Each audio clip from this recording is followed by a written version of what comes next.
सभी विद्यार्थियों को वंदे मातरम। मैं विकास श्रीवास्तव विक्रमादित्य आईएएस गोरखपुर के यूट्यूब चैनल पर आपका स्वागत करता हूं। तैयारी समीक्षा अधिकारी की प्रश्नों के माध्यम से इस श्रृंखला के तहत आज हम लोग कई लेक्चर मैं दे चुका हूं। आज हम लोग उसी क्रम में आधुनिक भारत में जो सबसे महत्वपूर्ण पार्ट है, भारत का स्वतंत्रता संघर्ष, इंडियन नेशनल मूवमेंट, आज हम लोग उसके प्रश्नों को हल करेंगे। और आप ये जानते भी हैं कि सबसे ज़्यादा प्रश्न जो है वो हिस्ट्री में वो इंडियन स्ट्रगल से ही, भारत के स्वतंत्रता संघर्ष से ही आते हैं। तो आज उसी के प्रश्नों को हम लोग हल करेंगे, उसका विश्लेषण करेंगे और उससे हम कुछ नए कॉन्सेप्ट ही बनाने का प्रयत्न करेंगे। जो हमारे इस लेक्चर का मूल उद्देश्य है कि केवल उसी प्रश्न को नहीं हल करना है, अपितु उस पर आधारित बहुत सारे तथ्यों का विश्लेषण करना है, कॉन्सेप्ट क्लियर करना है और नए चीजों को भी जानना है। तो भारत के स्वतंत्रता संघर्ष का आज हम लोग जो पहला प्रश्न है, कांग्रेस का प्रथम अधिवेशन कहां हुआ था? कांग्रेस का प्रथम अधिवेशन किस स्थान पर हुआ था? कांग्रेस का प्रथम अधिवेशन तो सबसे पहले है पूना, दूसरा है मुंबई, तीसरा है कलकत्ता और नंबर डी है मद्रास। हमें यह बताना है कि कांग्रेस का अधिवेशन, पहला अधिवेशन जो है वो किस स्थान पर हुआ था। तो इसका सही आंसर है कि कांग्रेस का पहला अधिवेशन जो है वो बंबई में हुआ था 1885 में। 1885 में मुंबई के गोकुलदास तेजपाल संस्कृत विद्यालय, गोकुलदास तेजपाल संस्कृत विद्यालय में कांग्रेस का पहला अधिवेशन हुआ था। ठीक है ना? गोकुलदास तेजपाल संस्कृत विद्यालय 1885 72 कार्यकर्ताओं के साथ, ठीक है ना, जिसमें फिरोज शाह मेहता, जिसमें दादा भाई नेरोजी, ए.ओ. ह्यूम और बहुत सारे लोगों ने मिलकर लगभग 75 कार्यकर्ताओं ने, और वहीं पर इंडियन नेशनल यूनियन, क्योंकि कांग्रेस का पहला नाम जो है भारतीय राष्ट्रीय संघ था, लेकिन दादा भाई नेरोजी के सलाह पर इसका नाम रख दिया गया भारतीय राष्ट्रीय कांग्रेस। ठीक है ना? तो कांग्रेस का अधिवेशन जो है 1885 में एक पहला अधिवेशन मुंबई के गोकुलदास तेजपाल संस्कृत विद्यालय में हुआ था। आपको एक स्पेशल फैक्ट बता रहा हूं, अगर एग्जाम में यह आ जाए कि कांग्रेस का अधिवेशन कहां होने वाला था, तब उत्तर मुंबई नहीं होगा। कांग्रेस का पहला अधिवेशन पूना में होने वाला था। कहां होने वाला था? पूना में। ये जानिए, एक स्पेशल फैक्ट बता रहा हूं। और पूना में इसलिए नहीं हुआ क्योंकि वहां प्लेग फैल गया, उसके वजह से पूना में होने वाला अधिवेशन कहां हुआ? मुंबई में। भारतीय राष्ट्रीय यूनियन, इंडियन नेशनल यूनियन का, भारतीय राष्ट्रीय संघ का यहां पे अधिवेशन हुआ और उसी में इसका नाम भारतीय राष्ट्रीय कांग्रेस कर दिया गया। इसके संस्थापकों में, संस्थापक कौन थे? ए.ओ. ह्यूम। ये क्लियर हो गया? तो ये प्रश्न बहुत इंपॉर्टेंट, इसलिए मैंने इसको पूरा बता दिया क्योंकि इससे बहुत सारे प्रश्न कई बार आते हैं। कितने कार्यकर्ताओं को लेकर बना, कौन इसके संस्थापक थे, ठीक है ना, और किस स्कूल में, अब मान लीजिए बंबई सब लोग रटे हैं, कह दिया किस स्कूल में हुआ था, तो क्या होगा? इसलिए हमने विस्तार से इसको बता दिया। नेक्स्ट प्रश्न है कि 1885 में कांग्रेस का महासचिव कौन था? नेक्स्ट प्रश्न है 1885 में कांग्रेस का महासचिव कौन था? Number A Dadabhai Naoroji, number B Hume, number C Surendranath Banerjee और नंबर डी फिरोज शाह मेहता। इन चारों ऑप्शन में आपको यह बताना है कि 1885 में कांग्रेस का महासचिव कौन था। अब होता क्या है कि बच्चे ऐसे प्रश्नों को बहुत ही सरलता से लेते हैं। अच्छा, ये भी नहीं समझ पाते हैं कि ये प्रश्न तथ्यात्मक है कि विश्लेषणात्मक है। अच्छा, इस प्रश्न को क्यों पूछा जा रहा है ये भी जानना बहुत जरूरी है। अब होता क्या है कि बच्चे जैसे तथ्य रटने का आदत एक बन जाता है। बात तैयारी की वो करेंगे सिविल सेवा की, पीसीएस की, आईएएस की, या लोअर सबऑर्डिनेट की, या समीक्षा अधिकारी की, और तैयारी का जो नजरिया रहेगा वो वनडे स्टाइल में रहेगा। वो ये नहीं पूछ रहा कि 1885 में कांग्रेस का महासचिव कौन था। वो ये जानना चाह रहा है कि कांग्रेस का महासचिव पहला नियुक्त किसको किया गया था। वो ये जानना चाह रहा है। ये थोड़ा कह रहा कि 1885 में कांग्रेस का महासचिव कौन था। वो ये जानना चाह रहा है कि कौन कांग्रेस का महासचिव था, पहला महासचिव, और वर्षों तक रहा। ये वो जानना चाह रहा है। ये नहीं जानना चाह रहा कि कांग्रेस के 1885 में कौन थे। तो आज जान जाइए कि कांग्रेस के जो संस्थापक थे A.O. ह्यूम, वही लगभग कई वर्षों तक कांग्रेस के महासचिव भी थे। लगभग कई वर्षों तक कांग्रेस के महासचिव थे, ये भी जान लीजिए। 1800, क्योंकि A.O. ह्यूम ने ही कांग्रेस की स्थापना की थी, वही संस्थापक थे, और उन्हीं को कांग्रेस का महासचिव भी बनाया गया। वही कांग्रेस के पिता भी कहलाते हैं, और वर्षों तक रहे। कांग्रेस के महासचिव जो हैं वो वर्षों तक रहे। क्लियर है। तो यहां ये जानना चाह रहा है कि कांग्रेस के पहले महासचिव कौन थे।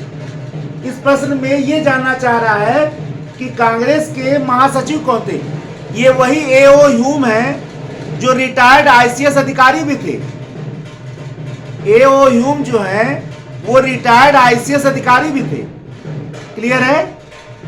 और कहा यह जाता है कि उन्होंने 1885 से पहले भारत के समस्त बड़े नेताओं को एक लेटर लिखा था, और ये तय किया कि भारत के लोगों के समस्याओं का निदान करने के लिए एक राष्ट्रीय पार्टी की आवश्यकता है। एक राष्ट्रीय पार्टी की आवश्यकता है। उनके हस्ताक्षर से और सुरेंद्र नाथ बनर्जी के हस्ताक्षर से पूरे भारत के नेताओं में वो लेटर गया। वो गया, हर जगह नेताओं के पास गया, और इसी वजह से 72 कार्यकर्ता जो है वहां जुटे। और आश्चर्य देखिए कि सुरेंद्र नाथ बनर्जी नहीं थे। जिन दोनों लोगों के हस्ताक्षर से वो पूरा दुनिया भारत में घूमा हुआ लेटर कि अब समय आ गया है कि भारत मां के संतानों एक ऐसे संगठन का निर्माण करे जो भारतीयों की समस्या का निदान करे। और उस लेटर के 2 हस्ताक्षरकर्ता में एक तो वहां थे ही ह्यूम, लेकिन सुरेंद्रनाथ बनर्जी नहीं थे, क्योंकि उनका जो सम्मेलन संघ था उसका भी बैठक था, इसीलिए वो नहीं आ पाए थे कलकत्ता में। तो ये हो गया कांग्रेस के महासचिव 1885 में। कहने का मतलब ये है कि कौन प्रथम महासचिव थे, ये भी याद रखिएगा। इसी महासचिव को महामंत्री भी कहा जाता है, कहा गया है। तो दोनों चीज याद रखिएगा, कंफ्यूज मत होइएगा। पता चला वहां महामंत्री पूछ दिया तो आप कंफ्यूज हो गए, अरे हम लोग तो महासचिव जान रहे हैं, महामंत्री कहां से आ गया। क्लियर है, याद रखिएगा। अगला प्रश्न है, कांग्रेस का प्रथम मुस्लिम अध्यक्ष कौन था। कांग्रेस का प्रथम मुस्लिम अध्यक्ष कौन था। अगला प्रश्न है कि कांग्रेस का प्रथम मुस्लिम अध्यक्ष कौन था। पहला ऑप्शन है M.A. Ansari, M.A. Ansari. Number B Badruddin Tyab ji, Badruddin Tyab ji. Rafi Ahmed Kidwai, Rafi Ahmed Kidwai. Number D Maulana Azad, Maulana Azad. अब आपको बताना है कि कि कांग्रेस का पहला मुस्लिम अध्यक्ष कौन था। ठीक है ना। तो कांग्रेस के पहले मुस्लिम अध्यक्ष थे बदरुद्दीन तैयब जी। कौन थे? बदरुद्दीन तैयब जी। कांग्रेस के पहले मुस्लिम अध्यक्ष थे बदरुद्दीन तैयब जी। अच्छा, कांग्रेस के किस अधिवेशन के अध्यक्ष बने थे? कांग्रेस के तीसरे अधिवेशन में 1887 में कांग्रेस का तीसरा अधिवेशन मद्रास में हुआ था। 1887 कांग्रेस का वार्षिक अधिवेशन कहां हुआ था? मद्रास में। और इसी अधिवेशन में बदरुद्दीन तैयब जी को भारतीय राष्ट्रीय कांग्रेस का अध्यक्ष बनाया गया, जो भारतीय राष्ट्रीय कांग्रेस के पहले मुस्लिम अध्यक्ष थे। अगला प्रश्न भी कांग्रेस से आ रहा है। इसका मतलब यह है कि आपको एग्जामिनेशन में समीक्षा अधिकारी के कांग्रेस की स्थापना से संबंधित प्रश्नों को तैयार करना है, क्योंकि यहां से प्रश्न बहुत ज्यादा आ रहे हैं।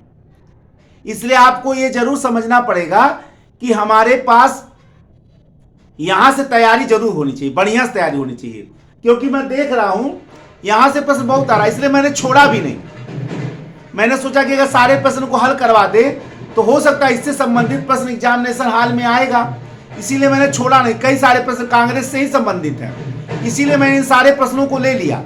अब विस्तार से उसकी व्याख्या भी कर रहा हूं, ताकि अगर मान लीजिए कि इससे प्रश्न संबंधित आना हो तो आ जाए, क्योंकि तैयारी संपूर्ण रूप से होना चाहिए। अगला प्रश्न पूछ रहा है, कांग्रेस के प्रथम यूरोपीय अध्यक्ष कौन थे? कांग्रेस के प्रथम यूरोपीय अध्यक्ष, या आप कह सकते हैं कांग्रेस के प्रथम अंग्रेज अध्यक्ष कौन थे? प्रश्न यह भी हो सकता है कि कांग्रेस के प्रथम अंग्रेज अध्यक्ष कौन थे। तो मैं ऑप्शन दे रहा हूं आपको। पहला है ह्यूम, दूसरा है George Yule, number B George Yule, number C Alfred Webb, और नंबर डी है एनी बेसेंट। अब यहां ये पूछ रहा है कि कांग्रेस के पहले यूरोपीय अध्यक्ष कौन थे या पहले अंग्रेज अध्यक्ष कौन थे? उत्तर होगा जॉर्ज यूल। कौन थे? जॉर्ज यूल जो हैं वो कांग्रेस के प्रथम यूरोपीय अध्यक्ष थे। किस सन में हुए थे? 1888 में।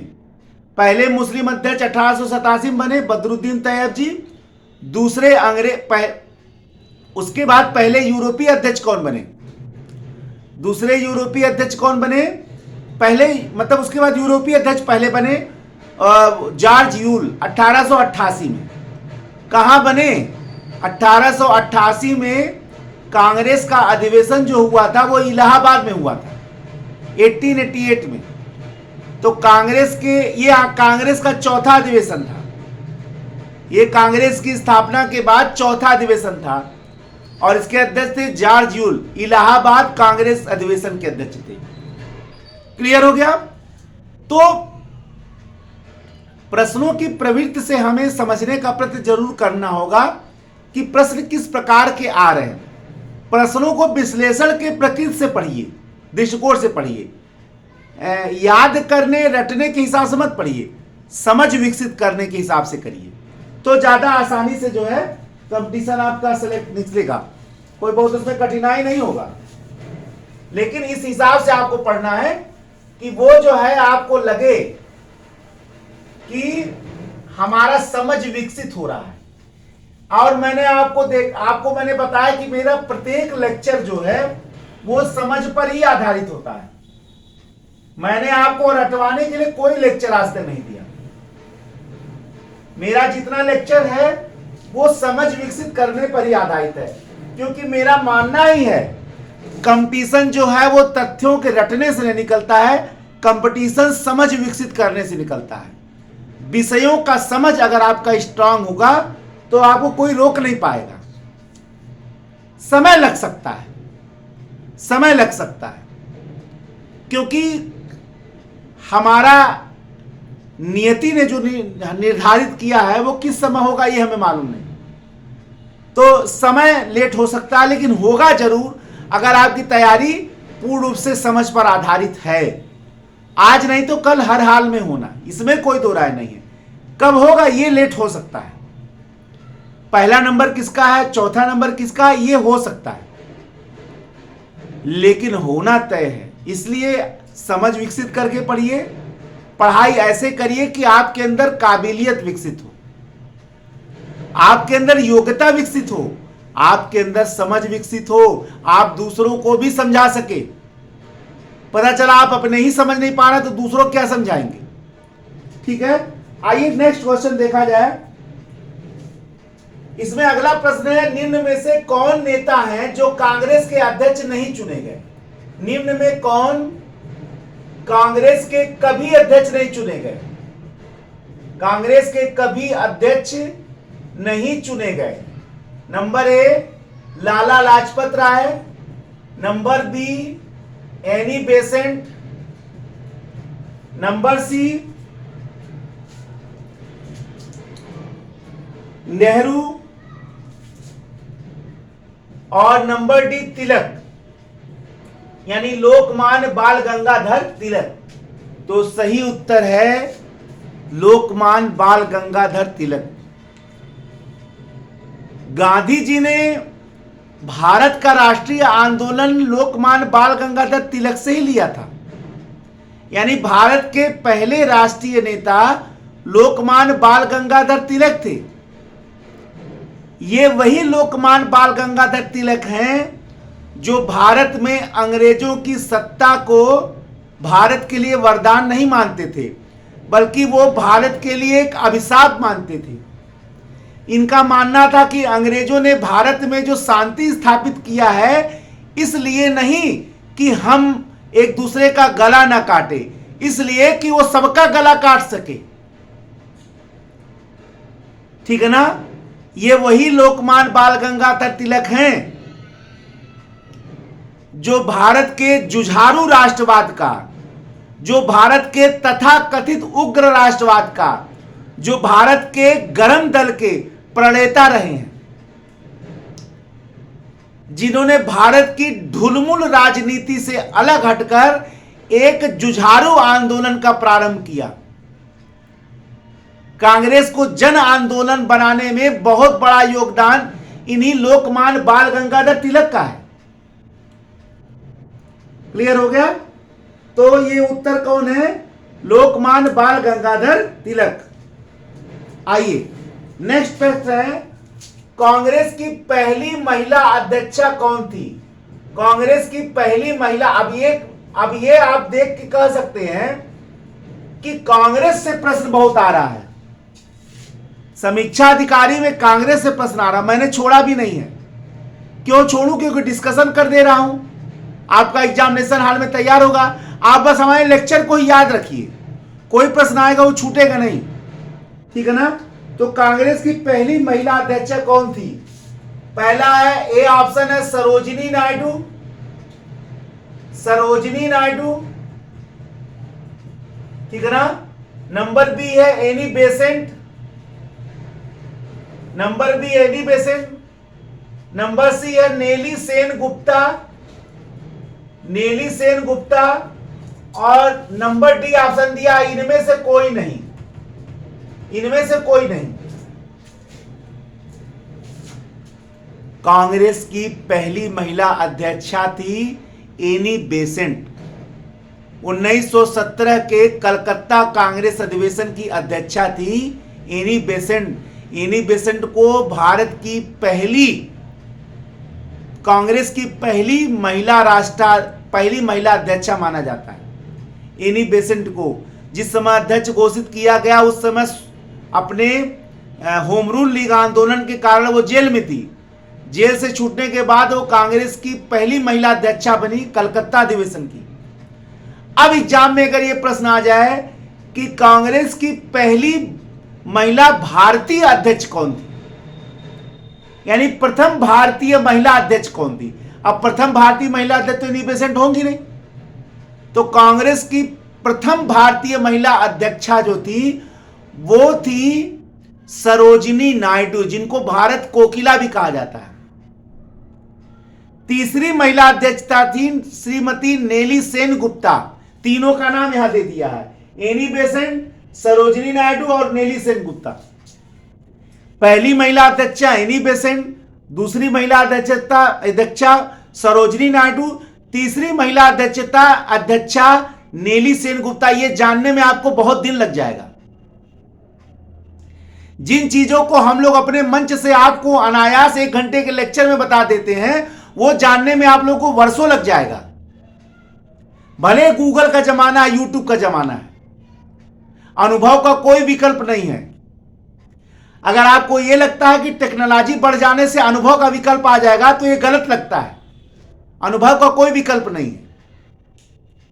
हम लोग इसीलिए बताते हैं आप लोगों को, ताकि जो वर्षों में हम लोग जाने, आप 1 दिन में जान जाए, 1 घंटे में जान जाए, और जो संघर्ष हम लोग को करना पड़ा वो आपको न करना पड़े। लेकिन अनुभव का कोई विकल्प नहीं है। टेक्नोलॉजी अनुभव को चैलेंज नहीं दे सकता है। ठीक है ना? आइए, तीनों को आप जान गए। पहली एनी बेसेंट, दूसरी सरोजिनी नायडू, तीसरी नेली सेन गुप्ता। अगर पहले महिला अध्यक्षा एनी बेसेंट होगा और पहली भारतीय महिला अध्यक्षा अगर आ जाए तो वो हो जाएगा सरोजिनी नायडू। नेक्स्ट क्वेश्चन है, अगला क्वेश्चन है, कांग्रेस को प्रार्थना, याचना या विरोध की संस्था किसने किया था? प्रार्थना, याचना और विरोध की संस्था किसने कहा था कि कांग्रेस प्रार्थना करती है, याचना करती है और विरोध करती है? ठीक है ना? सबसे पहला ऑप्शन है लाला लाजपत राय। लाला लाजपत राय। नंबर बी तिलक। Number C Gandhi ji. Number C Gandhi ji. और नंबर डी जो है नेताजी सुभाष चंद्र बोस। इनमें से किसने कांग्रेस को याचना की संस्था कहा था? यानी क्या करती है? प्रार्थना करती है, याचना करती है, विरोध करती है। ये इसका उत्तर, इसका ऑप्शन है। सही उत्तर होगा लोकमान्य बाल गंगाधर तिलक। ये वही लोकमान्य बाल गंगाधर तिलक हैं जिन्होंने कांग्रेस को बेगिंग इंस्टीट्यूट कहा था, भिखमंगी संस्था, जो भारत सरकार से, ब्रिटिश सरकार से केवल मांगती है, उसके लिए आंदोलन नहीं करती है। Pray, protest and petition, 3P का कार्रवाई था कांग्रेस के नरम दल का। प्रे, प्रोटेस्ट एंड पिटीशन, याचना, प्रतिरोध और ज्ञापन का सिद्धांत, यही था, यही वो कहना चाह रहे हैं। इसीलिए उन्होंने कांग्रेस को बेगिंग इंस्टीट्यूट भी कहा था। और ये वही लोकमान्य बाल गंगाधर तिलक है जिन्होंने कहा था कि अगर हम साल भर में एक बार मेढक की तरह टर्राएंगे तो जनता के लिए वास्तव में कोई परिणाम प्राप्त नहीं कर पाएंगे। कांग्रेस का वार्षिक सम्मेलन एक बार साल में हो रहा है और मेढक की तरह हम लोग टर्रा रहे हैं, इससे कोई सफलता मिलने वाला नहीं है। यह भी लोकमान्य बाल गंगाधर तिलक ने कहा था। याद रखिएगा, ये सारे स्टेटमेंट एग्जामिनेशन हॉल में आने वाले हैं, चाहे समीक्षा अधिकारी में आए, चाहे पीसीएस में आए, चाहे आईएएस में आए। ऐसा थोड़ा कि आईएएस का एग्जाम अलग है। कोई भी एग्जाम आपके कॉन्सेप्ट से ज्यादा बड़ा नहीं हो सकता है।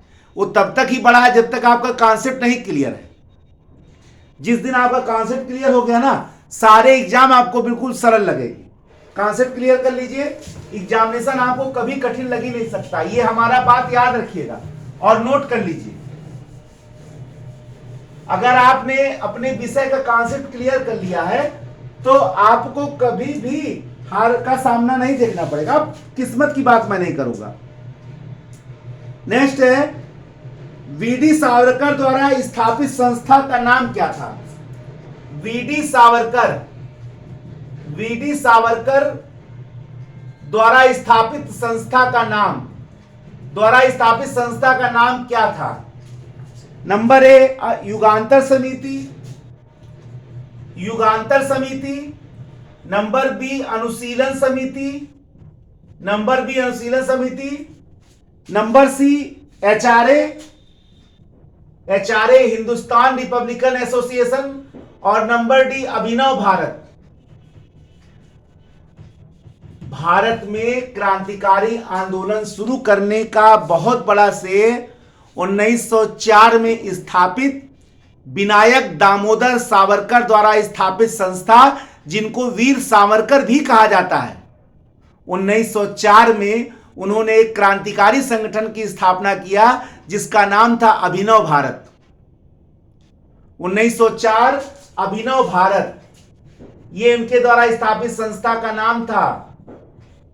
ये वही बीडी सावरकर हैं, विनायक दामोदर सावरकर हैं, जिन्होंने अंडमान निकोबार द्वीप समूह के सेलुलर जेल में काला पानी की सजा भोगते हुए वहां के दीवालों पर भारत का स्वतंत्रता आंदोलन का पूरा इतिहास लिख दिया था। ये वही बीडी सावरकर हैं जिन्होंने सेलुलर जेल से जब भागे तो पूरा समुद्र तैर गए। दुर्भाग्य की बात है कि इतने वीर और महान स्वतंत्रता सेनानी के लिए आज हम निर्णय करते हैं कि उन्होंने अंग्रेजों को पत्र लिखा, अंग्रेजों का पेंशन स्वीकार किया और उनके स्वतंत्रता संघर्ष के आंदोलन में त्याग को हम इतनी आसानी से 2 शब्दों में केवल किसी पार्टी के समर्थन के कारण विरोध कर देते हैं। अरे हमें थोड़ी सा ऊपर उठना चाहिए।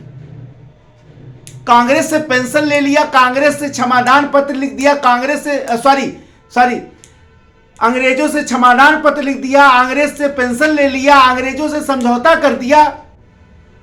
अरे भैया, ऐसा तो भारत के लगभग बड़े नेताओं ने किया ही किया है। उम्र का एक दौर अलग होता है, उम्र का एक दौर अलग होता है। हां, कुछ लोगों ने नहीं किया, हो सकता है कुछ लोगों ने नहीं किया, मैं ये नहीं कह रहा हूं। नेताजी सुभाष चंद्र बोस ने नहीं किया, सरदार भगत सिंह ने नहीं किया, बहुत लोगों ने नहीं किया, लेकिन बहुत बड़े बड़े नेताओं ने किया। तो उनके भी सारे मेहनत और परिश्रम को आप एक झटके में हटा दीजिए। क्या परिस्थितियां थी, क्या संकट था, क्या उम्र था, निश्चित ही यह बदलाव होता है। लेकिन एक किस परिस्थिति में उन्होंने किया होगा, क्या सोचा होगा, क्या उनकी स्थिति थी, तुरंत बदलकर तुरंत एक लफ्ज में कह दीजिए कि भैया वो तो अंग्रेजों के समर्थक थे, अंग्रेज परस्त थे। ये मेरे अनुसार से उचित नहीं होगा। आपकी विचारधारा है, क्योंकि भारत में सभी को समझा पाना संभव नहीं, ठीक है ना। मेरा यहां काम है निष्पक्ष पढ़ाना, क्योंकि सिविल सेवा की तैयारी में सबसे पहला शर्त यह है कि आप निष्पक्ष हो। जाति, धर्म, पक्ष, भाषा, क्षेत्र, पार्टी, ये सब अलग होता है। सिविल सेवा में निष्पक्ष तैयारी होता है, और निष्पक्ष तैयारी का मतलब ही यही होता है कि आप हर चीजों का जो डिस्कशन करें। अगर अभिनव भारत एक क्रांतिकारी संगठन था और भारत में क्रांति का बीज बोया, तो क्या आप आसानी से ले लेंगे कि अंग्रेज समर्थक थे तो पहली क्रांतिकारी संगठन की स्थापना ही क्यों कर दिया? मित्र मेला भी इन्हीं का था, और भारत के बड़े बड़े क्रांतिकारी आंदोलन में इनका हाथ भी रहा। कब अंग्रेजों के समर्थक हो गए, किस दशा में हो गए, हो सकता है ये इतिहास मुझे नहीं मालूम होगा, लेकिन मुझे तो निश्चित ही ये भारत के स्वतंत्रता आंदोलन में एक महान वीर सपूत माने लगते हैं। और ये मेरा अपना, अब आपको विद्वता क्या है ये हम नहीं बता पाएंगे, हो सकता है आप लोग ज्यादा जानते हो।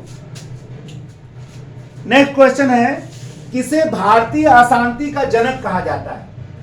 किसको भारतीय अशांति का जनक कहा जाता है? भारत के किस स्वतंत्रता सेनानी को भारतीय अशांति का जनक कहा जाता है? Number 1 Gandhi ji, number B लाला लाजपत राय, नंबर सी तिलक, और नंबर डी भगत सिंह। भारत के कौन से ऐसे महान नेता हैं जिनको भारतीय अशांति का जनक भी कहा जाता है? तो इसका उत्तर होगा लोकमान्य बाल गंगाधर तिलक को ब्रिटिश अधिकारी वैलेंटाइन सिरोल ने, एक ब्रिटिश वैलेंटाइन सिरोल ने इनको भारतीय अशांति का जनक कहा था, क्योंकि अंग्रेजों का मानना था कि नरम दल जिस प्रकार से प्रे प्रोटेस्ट और पिटीशन की नीति चला रही थी, उससे भारतीयों में ना ही उत्तेजना था और ना ही भारतीयों में असंतोष की भावना था, लेकिन तिलक ने अपने गरम दल वाली नीति से, अपने जुधारी राष्ट्रवाद से भारत के लोगों को जगा दिया। इसीलिए भारत के पहले राष्ट्रीय नेता गांधी जी नहीं थे, भारत के पहले राष्ट्रीय नेता लोकमान्य बाल गंगाधर तिलक थे। और यही कारण है कि उनको लोकमान्य की उपाधि दी गई। उन्होंने पहली बार भारतीय राष्ट्रीय आंदोलन में एक जुझारूपन का आगमन किया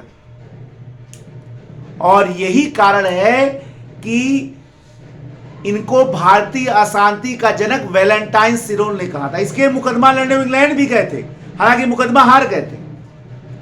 ठीक है ना। नेक्स्ट क्वेश्चन है, हिंदुस्तान रिपब्लिकन एसोसिएशन HRA का स्थापना कहां हुआ था? Hindustan republican association, Hindustan republican association की स्थापना किस स्थान पर हुआ था?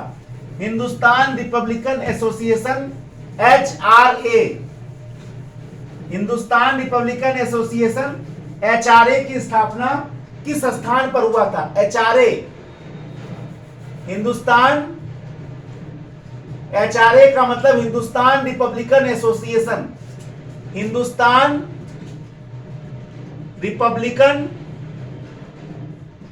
Republican association. अभी पूरा इतिहास इसका बताएंगे आपको। Number A Lucknow, number B Kanpur, number C Delhi और नंबर डी इलाहाबाद। तो उत्तर होगा कानपुर। हिंदुस्तान रिपब्लिकन एसोसिएशन 1924 में हिंदुस्तान रिपब्लिकन एसोसिएशन। जब गांधी जी ने 1922 में असहयोग आंदोलन अचानक रूप से स्थगित कर दिया, तो जो युवा गांधी जी का साथ दे रहे थे उनके मन में गांधी जी के आंदोलन के प्रति असंतुष्टि व्याप्त हो गई और ये सारे युवा क्रांतिकारी, जिसमें सचिन नाथ सान्याल, चंद्रशेखर आजाद, राम प्रसाद बिस्मिल, सभी नेता 1924 में कानपुर में एकत्र हुए और वहां पर उन्होंने एक क्रांतिकारी संगठन का स्थापना किया, हिंदुस्तान रिपब्लिकन एसोसिएशन। ये वही हिंदुस्तान रिपब्लिकन एसोसिएशन है जिसने 9 अगस्त 1925 को काकोरी कांड में भाग लिया था, जिसके 4 बड़े नेता अशफाक उल्ला खां, राम प्रसाद बिस्मिल, राजेंद्र लाहिड़ी और ठाकुर रोशन सिंह, जो उसमें शामिल नहीं थे, उनको फांसी की सजा मिली थी, 4 लोगों को।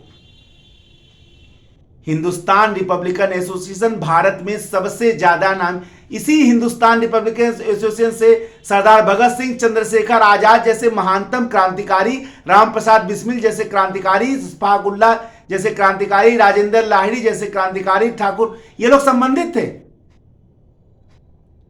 1924 सचिन नाथ सान्याल, राम प्रसाद बिस्मिल और चंद्रशेखर आजाद आदि के नेतृत्व में हिंदुस्तान रिपब्लिकन एसोसिएशन की स्थापना की गई थी। नेक्स्ट क्वेश्चन है, एक कविता आपको लिख के बता रहा हूं।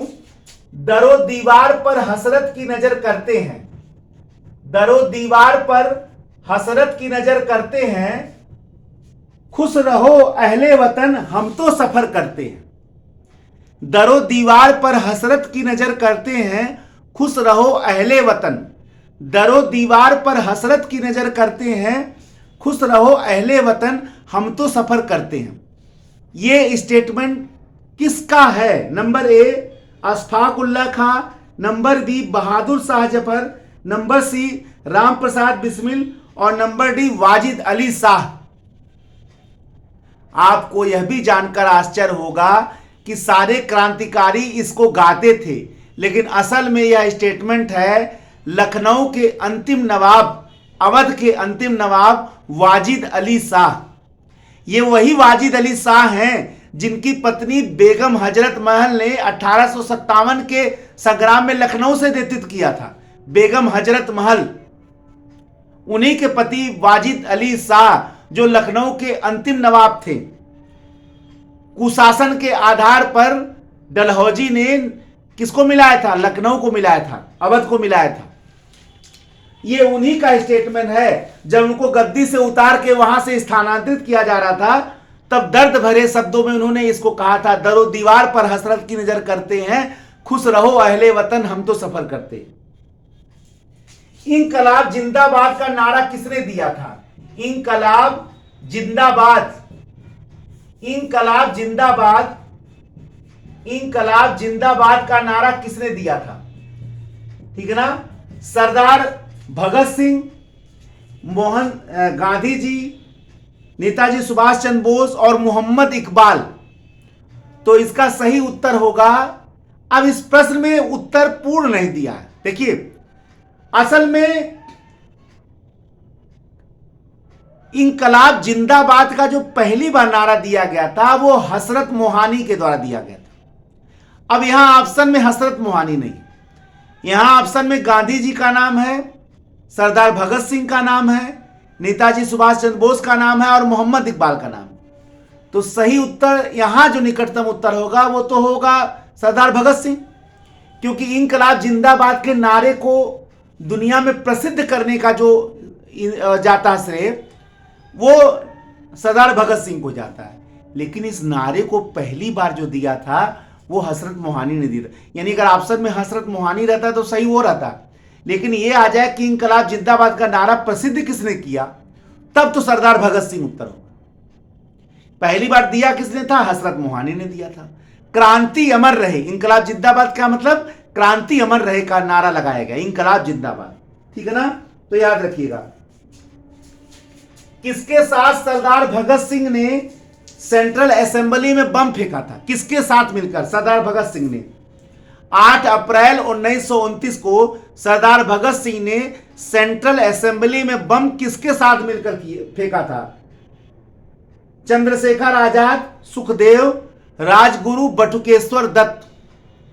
तो सही उत्तर होगा बटुकेश्वर दत्त को इसलिए लिया गया था, अंग्रेजी बोल सकते थे, क्योंकि इसके बाद स्टेटमेंट देना था, अंग्रेजी में ही देना था। सरदार भगत सिंह बोलते थे, बटुकेश्वर दत्त, इसीलिए उनको लिया गया था इसमें।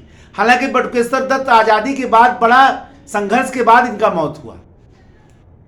निश्चित ही भारत की सरकारें स्वतंत्रता सेनानियों, क्रांतिकारियों के साथ वो न्याय नहीं कर सकी जो उनको मिलना चाहिए था। ठीक है ना? 8 अप्रैल 1929 को 2 बिलों के विरुद्ध, पहला बिल था पब्लिक सेफ्टी बिल जो रॉलेट एक्ट के समान था, दूसरा बिल था ट्रेड डिस्प्यूट बिल। याद रखिएगा, ये बहुत इंपॉर्टेंट प्रश्न बता रहा हूं आपको, ये भी एग्जाम में आ सकता है कि किसके विरोध में बम फेंका था। पब्लिक सेफ्टी बिल और ट्रेड डिस्प्यूट बिल, यही दोनों जैसे ही पारित होने वाला था उन्होंने बम फेंक दिया। लेकिन वो बम लो इंटेंसिटी का था, जिससे किसी का हत्या मर्डर नहीं होने वाला था। बहरों को सुनाने के लिए अधिक कोलाहल करना पड़ता है, यही स्टेटमेंट वो बार बार रट रहे थे। किसने दीक्षांत समारोह में गवर्नर पर गोली चला दिया? दीक्षांत समारोह में किसने गवर्नर जनरल, जिसने गवर्नर पर समारोह में किसने गवर्नर पर गोली चला दिया?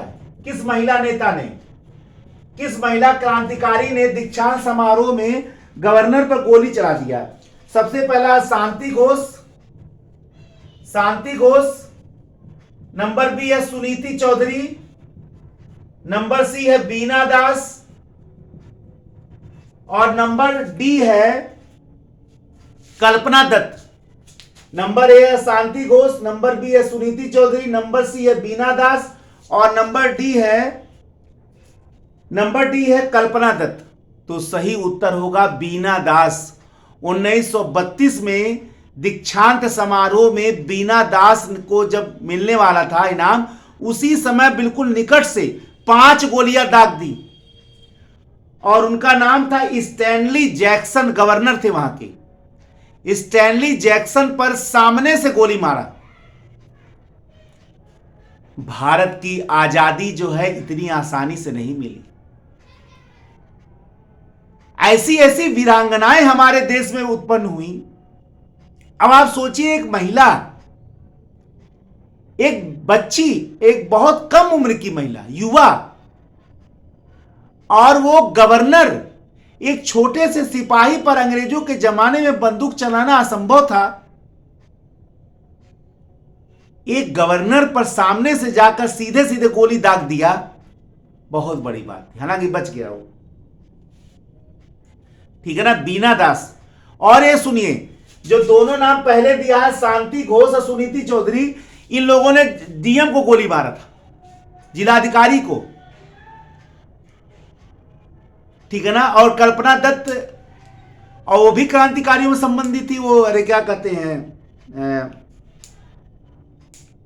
चटगांव शस्त्रागार डकैती।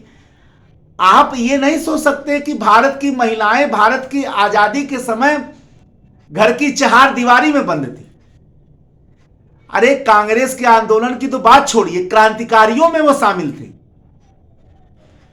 उस समय गरम दल नरम दल का सदस्य बनना बहुत कठिन नहीं था, क्रांतिकारी बनना बहुत कठिन था, क्योंकि अंग्रेजों का मानना था कि सब बनो, क्रांतिकारी मत बनो।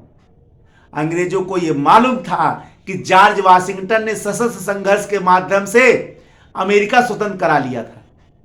अंग्रेज सबसे ज्यादा क्रांतिकारियों से ही डरते थे, सबसे ज्यादा क्रांतिकारी डरते थे। गांधीवादी बनो, नरम दल के बनो, कांग्रेसी बनो, समाजवादी बनो,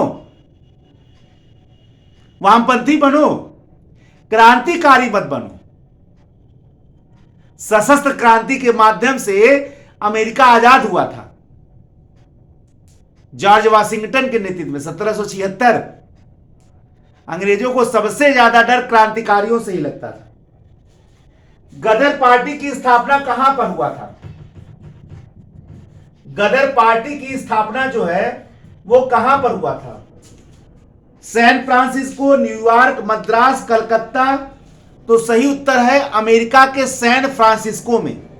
1913 में अमेरिका के सैन फ्रांसिस्को में गदर पार्टी की स्थापना हुई थी। गदर नामक पत्रिका निकला था, इसलिए इसका नाम गदर पार्टी पड़ा। और इसके संस्थापक थे लाला हरदयाल। लाला हरदयाल इसके संस्थापक थे गदर पार्टी के। और पहले अध्यक्ष थे सोहन सिंह भखना, याद रखिएगा, पहले अध्यक्ष कौन थे? सोहन सिंह भखना। और इसके संस्थापक थे लाला हरदयाल। अगला क्वेश्चन देखिए, प्रथम विश्व युद्ध के दौरान कहां पर अंतरिम सरकार का गठन हुआ था जिसके राष्ट्रपति थे राजा महेंद्र प्रताप? बहुत अच्छा प्रश्न है ये। देखिए, प्रश्नों के माध्यम से हम लोग को बताने का बड़ा अवसर मिल जाता है। प्रश्न मैंने इसीलिए लिया ही है, क्वेश्चन आंसर श्रृंखला थोड़ा चलाए जा। क्वेश्चन आंसर श्रृंखला तो यूट्यूब पे हजारों लेक्चर मौजूद है, हमारा वहां काम नहीं है। क्वेश्चन आंसर श्रृंखला चल भी नहीं रहा है। क्वेश्चन लेना और उसके माध्यम से विश्लेषण करना बड़ी बात है, यही लेने का मैं प्रयत्न कर रहा हूं, यही मेरा मेन उद्देश्य भी है। अगला ये क्वेश्चन है कि प्रथम विश्व युद्ध के दौरान कहां पर अंतरिम सरकार का गठन हुआ था जिसके राष्ट्रपति थे राजा महेंद्र प्रताप? ऑप्शन दे रहा है Afghanistan, number B Germany, Singapore, और चौथा ऑप्शन है तुर्की। तो सही उत्तर होगा अफगानिस्तान। अफगानिस्तान में राजा महेंद्र प्रताप ने अफगानिस्तान के काबुल में 1915 में राजा महेंद्र प्रताप ने अस्थायी भारतीय सरकार का गठन किया था, ठीक है ना। कहां? अफगानिस्तान के काबुल में 1915 में। और इसके जो प्रधानमंत्री थे वो बरकतुल्ला थे। इसके प्रधानमंत्री कौन थे? बरकतुल्ला थे। बड़ा महत्व था। और दो देशों ने तो उसको मान्यता भी दे दिया थी अस्थायी सरकार को। बरकतुल्ला प्रधानमंत्री थे और राजा महेंद्र प्रताप क्या थे? राष्ट्रपति थे। भारत की किस क्रांतिकारी महिला को भारतीय क्रांति का मां कहा जाता है? भारतीय क्रांति की मां कहा जाता है। भारतीय क्रांति की मां सबसे पहला है एनी बेसेंट, दूसरा है सरोजनी नायडू, तीसरा है रमाबाई सी, और चौथा ऑप्शन है मैडम भीखाजी रुस्तम कामा। तो सही उत्तर होगा मैडम भीखाजी रुस्तम कामा। मैडम भीखाजी रुस्तम कामा उस जमाने में विदेश जाकर भारतीय राष्ट्रीय आंदोलन को आगे बढ़ाया था। ये वही मैडम भीखाजी रुस्तम कामा है जिन्होंने 1907 के स्टुटगर्ट के समाजवादी कांग्रेस सम्मेलन में भाग लिया था और वहां भारत का राष्ट्रीय झंडा फहराया था। यह प्रश्न आता है, किसने जर्मनी के स्टुटगर्ट के राष्ट्र समाजवादी सम्मेलन में राष्ट्रीय झंडा फहराया था 1907 में? ये वही मैडम भीखाजी रुस्तम कामा है। भारत के राष्ट्रीय आंदोलन में अतुलनीय योगदान देने के कारण इनको भारतीय क्रांति की मां भी कहा जाता है। अगला क्वेश्चन है, Indian home rule society, Indian home rule society की स्थापना किसने किया था? अब आप जरा ये देखिए कि आयोग ये जानने नहीं चाह रहा कि आपको प्रश्न का पूरा विस्तार से बताए, बस एक लाइन दे रहा है। आयोग आपके गहन अध्ययन की परीक्षण कर रहा है, कितना गहराई से आप पढ़े। इंडियन होम रूल सोसाइटी जो है विदेश में स्थापित की गई संस्था थी 1905 में, और इस संस्था की स्थापना किया था भारत के महान स्वतंत्रता सेनानी श्यामजी कृष्ण वर्मा ने।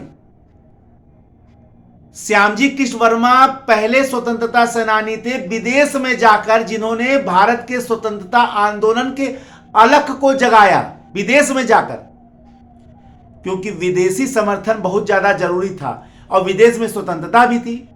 तो लंदन में उन्होंने इंडियन होम रूल सोसाइटी की स्थापना की, जिसको इंडिया हाउस भी कहा जाता है। और बहुत कम लोग ये जानते हैं कि श्यामजी कृष्ण वर्मा तिलक के कहने पर लंदन गए थे और वहां जाकर इंडियन होम रूल सोसाइटी की स्थापना, ये बहुत कम लोग जानते हैं। इंडियन होम रूल सोसाइटी बहुत कम लोग जानते हैं। श्यामजी कृष्ण वर्मा के बारे में जानते हैं, लेकिन बहुत कम लोग जानते हैं कि तिलक के कहने पर वो गए थे। तो आज का यह सेशन हम यही कंप्लीट करते हैं। अगले लेक्चर में नए स्वतंत्रता आंदोलन के अभी कई सारे लेक्चर बनेंगे। एक अगला लेक्चर लेकर मैं आपके सामने पुनः उपस्थित होऊंगा। तब तक के लिए जय हिंद, जय भारत, वंदे मातरम। धन्यवाद।